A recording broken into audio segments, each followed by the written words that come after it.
Bismillahirrahmanirrahim. Assalomu alaykum va rahmatullohi va barakatuh. Mana biza Toshkentdan keldik, shu yerda shifo izlab Namanganga. Shu yerda mana ishqi jigar bo'yicha keluvdik. Xudoga shukr, mana yaxshi shifo topib ketyapmiz. Bu yerdagi shifokorlar hammasi shirin so'z, hammasi muomalali, joylari ham ozada, hammaligi ko'nglimizga bo'ldi. Shunaqangi maza qilib, shu yerda xursand bo'lib ketyapmiz. O'zim ham yengil mana sog' salomat ketyapman uyimga xursand bo'lib. Shular hammasi shu yerda doktorlarga, shifokorlarga, Alisher akaga hammaga rahmat deyman.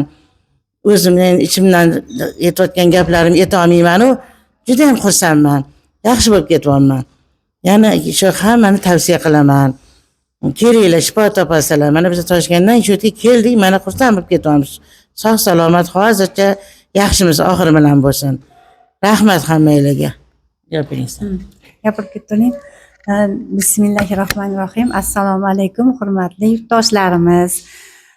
Biza Toshkentdan, men o'zim shaxsan turmush o'rtog'im bilan 2024-yil noyabr oyida kelib, bu yerda tozalov muolajasini olib ketdik. Mana 2025-yil oktyabr oyining oxirlarida yana qayta keldim. Muammo o'tqopda ozgina dimlanish bor edi.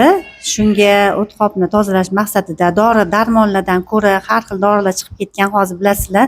Dori darmonlardan ko'ra shu tabiiy yo'l bilan tozalash usulini biz lozim topdik. Bu yerga kelib, Namangandagi Rayhona shifo klinikasiga kelib, bu yerda Alisher Usmonovning tavsiyalari bilan 10 kun muolaja oldik.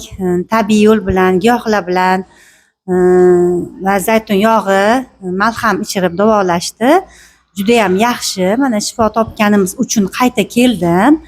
Barcha yurtdoshlarimizga kelishligini tavsiya qilaman. Bu yerdagi xodimlar juda ham shirin so'z, qo'llari shirin, hammalari xushmuomala, doktorlardan tortib juda ham shirin so'z. Ularni shirin so'zini o'zi davolaydi. Bu yerda hech qanaqa mubolag'a yo'q.